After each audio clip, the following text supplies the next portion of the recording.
علیکم ورحمۃ اللہ وبرکاتہ۔ محترم ناظرین، اس وقت ایک مسئلے کی وضاحت کے سلسلے میں آپ کی خدمت میں حاضر ہوں۔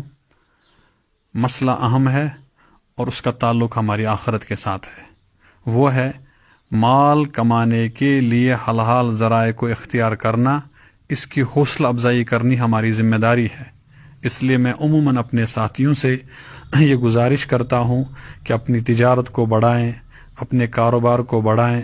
بیکاری میں کوئی فائدہ نہیں ہے۔ ہمیں ہمارے اکابرین نے جہاں ہمیں اسلام کی دولت سے نوازا ہے، اسلام کی دعوت سے نوازا ہے، ہمارے اکابرین نے خاص طور پر ان حضرات سادات نے جنہوں نے یہاں اس وادی میں دین کا کام کیا ہے، انہوں نے ہمیں دینی تربیت اور تعلیم کے ساتھ ساتھ تجارت اور معیشت کے طریقوں کو بھی سمجھایا تھا، جس کو آپ کشمیر آرٹ کے نام سے جانتے ہیں، جس کو آپ پشمینہ کے نام سے جانتے ہیں، پیپر ماشی کے نام سے جانتے ہیں، یا اور بھی جتنے بھی یہاں ذرائع ہیں تجارت کے، ان کو جانتے ہیں۔ ان کو فروغ دینا ہماری ذمہ داری ہے اور ہمیں اس میں بڑھ چڑھ کر حصہ بھی لینا چاہیے۔ لیکن کبھی کبھی انسان کے اندر مال کمانے کے جذبات پیدا ہو جاتے ہیں، لیکن مال کمانے کے لیے دینی جذبہ ساتھ میں نہیں رہتا ہے، دینی تربیت ساتھ میں نہیں رہتی ہے، تو آدمی ان ذرائع کو اختیار کرنے کی کوشش کرتا ہے۔ وہ کہتا ہے شارٹ کٹ لائن میں بائی پاس ہو کر میں کم وقت میں زیادہ نفع کماؤں، اور کم وقت میں زیادہ نفع کمانا،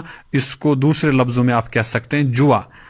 میرا اشارہ آپ سمجھ گئے ہوں گے کہ اس وقت جو موجودہ دور ہے، جہاں حق اور باطل کی تمیز بہت دشوار ہو چکی ہے، حق اور باطل کو سمجھنا بہت مشکل ہے، اور عوام کے اندر اور عام لوگوں کے اندر، بلکہ دیندار طبقے میں بھی، جو دیندار طبقہ کہلایا جاتا ہے، اس میں بھی دینی حمیت اور معاملات کے متعلق دین کی جو تعلیمات ہیں، اس کے متعلق جو بے حسی پائی جاتی ہے، وہ ہم سب پر آیا ہے۔ اس لیے ہمیں اپنے آپ کو جوئے کی تمام قسموں سے بچانا بہت ضروری ہے، چاہے وہ جوا لاٹری کی شکل میں ہو، چاہے وہ جوا ڈریم 11 کی شکل میں ہو، چاہے وہ جوا کسی اور بھی شکل میں ہو۔ اللہ تعالیٰ نے جوئے کو حرام کر دیا، اگرچہ وقتی طور پر ہمیں بڑی رقم ملتی ہے، ہمیں بڑا نفع ملتا ہے، لیکن جس چیز کو اللہ نے حرام کر دیا، مسلمان کے لیے وہ کام کبھی بھی حلال نہیں ہو سکتا ہے، بلکہ مسلمان کے ایمان کا تقاضا یہ ہونا چاہیے کہ مجھے کتنا نفع ملے وہ میٹر نہیں کرتا ہے، وہ مسئلہ نہیں، مسئلہ یہ ہے